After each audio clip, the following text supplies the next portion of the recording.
Let's My Trend Twister. Let's mic trend twister. आइए देखते और सुनते हैं क्या वायरल हो रहा है सोशल मीडिया पर। 3 पूर्व चुनाव आयुक्तों ने खुलकर मुख्य चुनाव आयुक्त ज्ञानेश कुमार के रवैये को गलत बताया। एक मीडिया हाउस के कॉन्क्लेव में पूर्व चुनाव आयुक्त एसवाई कुरैशी, अशोक लवासा और ओपी रावत ने कहा कि राहुल गांधी से एफिडेविट मांगना सरासर गलत है। अगर चुनाव में गड़बड़ी की शिकायत हुई है तो इसकी जांच होना चाहिए। चुनाव आयोग का कर्तव्य है जो ज्ञानेश कुमार I नहीं think निभा the रहे हैं। straight answer to that is that it doesn't require for anybody to submit an affidavit if there is a serious complaint which the Election Commission must look into. And I think this is a presentation which was made with some bit of analysis, and the claim was that this is Election Commission's data. So Election Commission of India, being the custodian of the electoral rolls, if such serious allegations are being leveled, I think it is the responsibility of any public organization, leave aside a body, constitutional body like the Election Commission, that I think this needs to be investigated. You cannot allow a doubt to hang in the air, because a doubt has been raised on the integrity of the electoral roll which is prepared under the supervision of the Election Commission. And therefore, I think they need to inquire into it and tell the people what the facts are. Questioning any stakeholder per se has never been the forte of Election Commission. Like my colleague and friend Ashok said, that whenever any doubt is expressed by even a common voter, Election Commission would always take it seriously, immediately investigate and immediately put the results and findings to that person and in public domain to ensure that no clouds of doubt build up. So the onus is on the Election Commission. True, Election Commission should immediately have sorted that out. But the flip side, Don't forget, Rahul Gandhi is the leader of the opposition. And he is not voicing his own opinion, he is voicing the opinion of millions of people. Therefore, if he makes this comment, commission getting angry, it's not in the grain of the commission to get angry. so what would you have done? No, we would have ordered an inquiry. We would have taken it seriously and asking him for affidavit. What if he turns around and says, okay, you give me an affidavit that whatever 65 lakh deletions you have done, please give an affidavit. If there is one mistake, you will be criminally liable. Therefore, mistakes can be on either side. Is daring the leader of opposition this way, with this tone and with this anger, I don't think it has done any credit to the Election Commission. Social media पर राजस्थान का एक video viral है जिसमें एक competitive exam में देरी से पहुंची स्टूडेंट को एग्जामिनेशन सेंटर में जाने नहीं दिया जा रहा। वो अंदर जाने की जिद कर रही है। दरअसल ये लड़की राजस्थान के शिक्षा मंत्री मदन दिलावर की भतीजी सीमा परिहार है। जो परीक्षा में लेट पहुंची उसे एंट्री नहीं मिली। मदन दिलावर ने भी नियमों पर सख्ती दिखाते हुए भतीजी की पैरवी करने से इनकार कर दिया और कहा कि नियम सबके लिए समान हैं।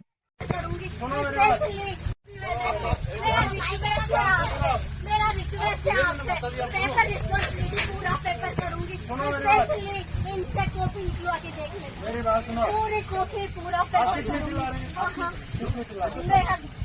मैं 2018 से पेपर दे रही हूँ, सेकंड से रेडी हूँ, 2 साल हो गए। देखो ना,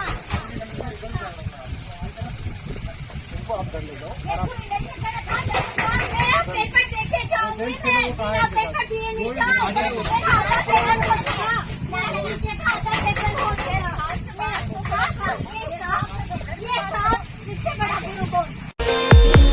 कांग्रेस नेता राहुल गांधी का एक्स पर पोस्ट एक वीडियो चर्चा में है। इस वीडियो में राहुल गांधी बिहार की कुछ युवतियों से बात कर रहे हैं।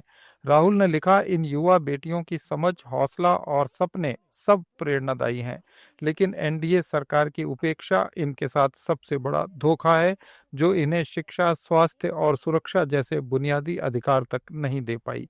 कैसा लग रहा है फर्स्ट टाइम वोटर? आप जब फर्स्ट टाइम वोट दिए थे तो आपके दिमाग में क्या था? मुझे काफी अच्छा लग रहा है, तुम मुझे राहुल कहला रही हो। मुखिया बन जाओ। नहीं क्यों तो नहीं? पहले मेरी बात सुन लो आप। बिहार में बेरोजगार होने की वजह से मतलब बाहर जाना पड़ रहा है उनको। बिहार में तो कुछ नहीं है,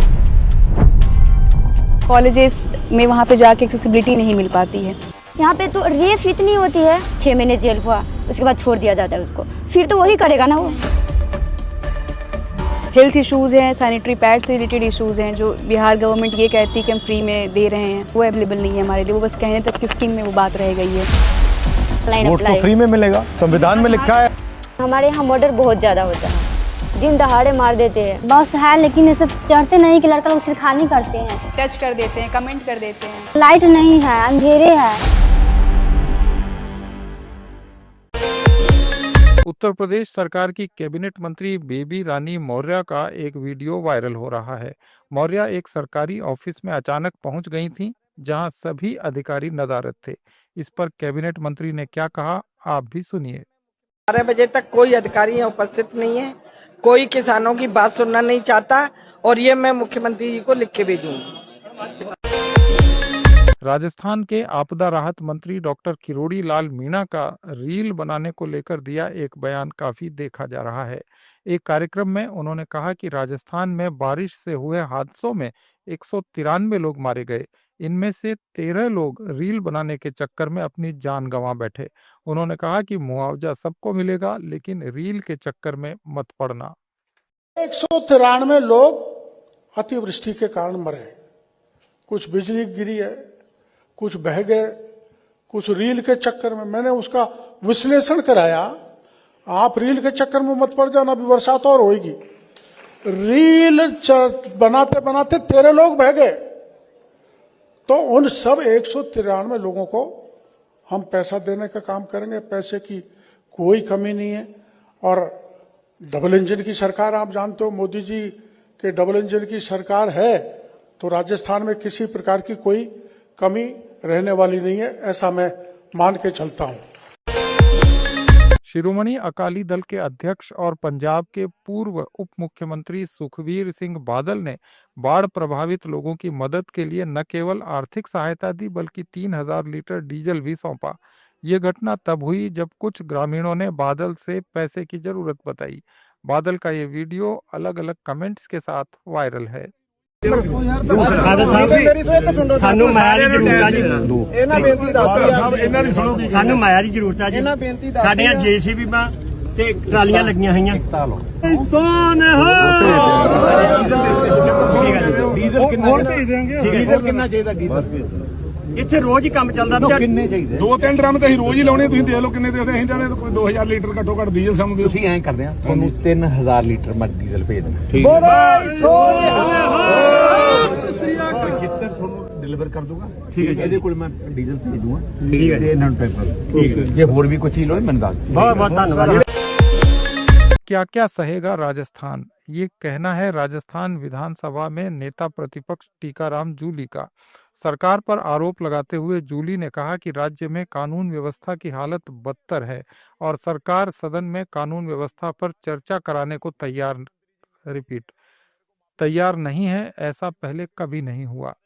माध्यम से प्रदेश की जनता को कहना चाहूंगा कि ये पहला ऐसा सत्र है जिसपे कानून व्यवस्था पे चर्चा नहीं हुई है। पूरा सत्र निकल गया, पूरी साल निकल गई, इतिहास उठा के देखोगे तो आपको नजर आएगा कि कभी भी कोई ऐसा सत्र नहीं गया जिसपे कानून व्यवस्था की चर्चा नहीं हुई हो। और आज गृह मंत्री जी, गृह राज्य मंत्री जी मेरे लिए कह रहे थे कि मेरे को माफी मांगनी चाहिए। उनके बारे में, उनके रिश्तेदारों के बारे में क्या क्या छपा है अखबारों में, मीडिया में, वो भी जरा बता दें, पता चल जाएगा। इनके सांसद, इनके विधायक, इनकी सरकार के तहसीलदार FIR दर्ज कराने के लिए धरने पे बैठे हैं। इन्हीं की सरकार का महिला आयोग की भारत सरकार की रिपोर्ट है कि पूरे देश के अंदर राजस्थान का शहर जयपुर, जो हमारी राजधानी है, वो 7वां स्थान है सबसे असुरक्षित महिलाओं के लिए। और ये लोग बात करते हैं, कहते हैं टीकाराम जूली को माफी मांगनी चाहिए। टीकाराम जूली 10 बार माफी मांगने को तैयार है। आप बताइए तो सही, पूरे प्रदेश के अंदर किस प्रकार की आपकी कानून व्यवस्था हो चुकी है। छोटी छोटी बच्चियों से, 8 साल की बच्ची से रेप, बांसवाड़ा के अंदर नाबालिग बच्ची से बलात्कार करके उसके प्राइवेट पार्ट के अंदर बोतल तक दरिंदों ने डाल दी और सरकार मौन है, चुप है। पूरा विपक्ष चिल्ला रहा है कि सरकार को जवाब देना चाहिए और ये जवाब देने की बजाय कह रहे हैं विपक्ष को माफी मांगनी चाहिए। 11 हिरासत के अंदर मौत ये मान रहे हैं, 20 से अधिक मौत हुई है। अलवर के अंदर एक सैनी समाज का बच्चा जिसको थाने के अंदर पीटा गया, उसकी मौत हो गई, उस तक कोई हिरासत में मौत नहीं मान रहे हैं। आज तक उस पर कोई कार्रवाई नहीं हुई। पूरे देश के अंदर अगर हिरासत में 2 मौत भी हो जाए तो बीजेपी जो है कपड़े फाड़ देती है और यहाँ 20-20 मौत हो गई, चुप है ये लोग। उदयपुर के अंदर डीजी साहब मीटिंग ले रहे हैं, उसी समय इनकी सरकार का एडिशनल एसपी ट्रैप हो रहा है। ये राज है इनका, यही राज है। सैकड़ों मामले ऐसे हैं जिसमें खुद पुलिस कर्मियों ने जनता से ज्यादती की है। लास्ट टाइम महिला दिवस के अवसर पर एक पुलिसकर्मी ने जयपुर के अंदर जब आईफा चल रहा था लेडीज के साथ जबरदस्ती की गई। ये हमसे कह रहे माफी मांगे रहे, माफी तो आपको मांगनी पड़ेगी,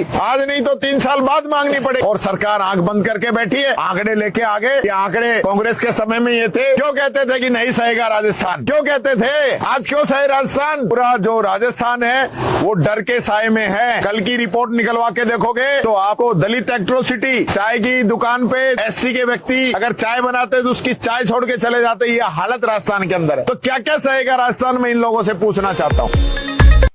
टीकाराम जूली और राजस्थान के गृह राज्य मंत्री जवाहर सिंह बेढम के बीच एक दिलचस्प संवाद भी काफी वायरल है, आप भी देखिए। और भैंस को खिलाओ कांकड़े, इसके अलावा कुछ भी नहीं है।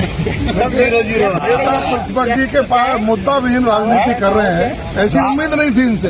अंदर सदन में कह रहे हैं इनको सदन से माफी मांगनी चाहिए और राजस्थान की जनता से मांगनी चाहिए गुमराह करने के लिए। मेरी आपने कहा आंकड़े और कांकड़े कुछ कहा, ये भी देख जाओ। इनके जो आंकड़े हैं ना, उसी प्रकार से जो ये भैंस को कांकड़े खिला रहे हैं वो इनकी हालत है। ये सिर्फ और सिर्फ ये आंकड़े अंदर क्यों नहीं बताते हैं भाई?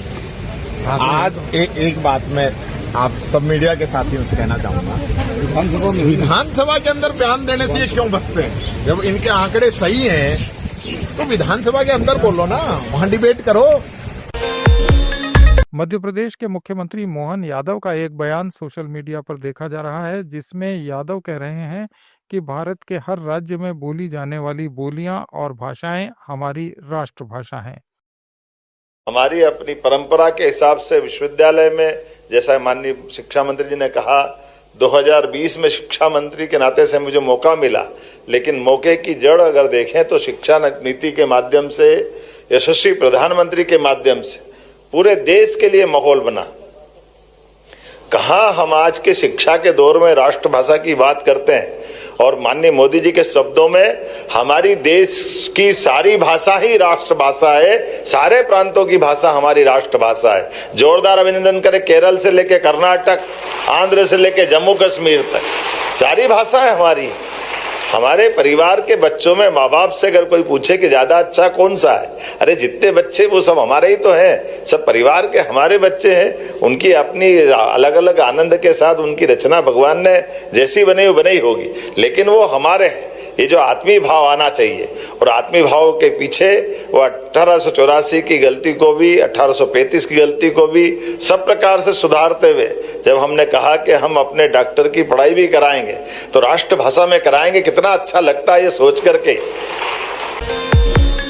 Adler industrial services social media पर चर्चा में है।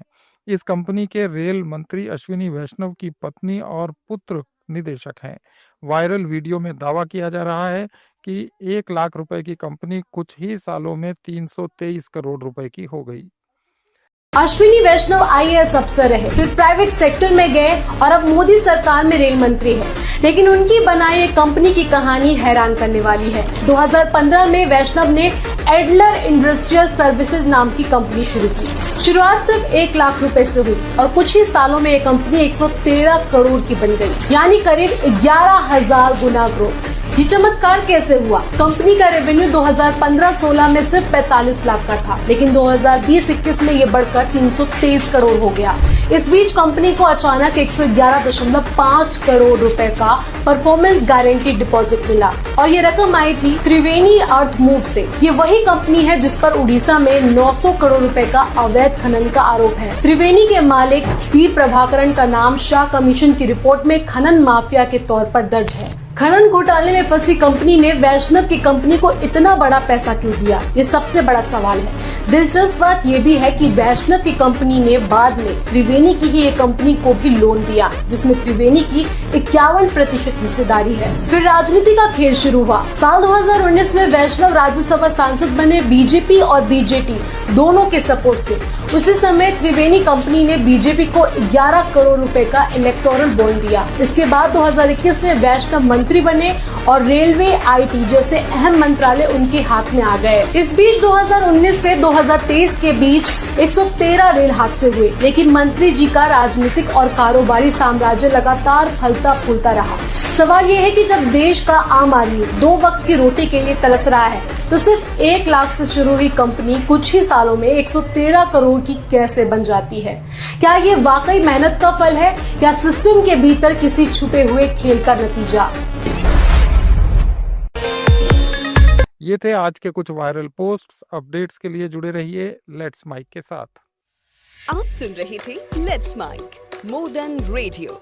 फॉलो कीजिए हमें हमारे सोशल मीडिया प्लेटफॉर्म्स पर। It's time for news. It's time for more than radio. Presenting the first radio news app, Let's Mic. Let's Mic, a news-based app on your phone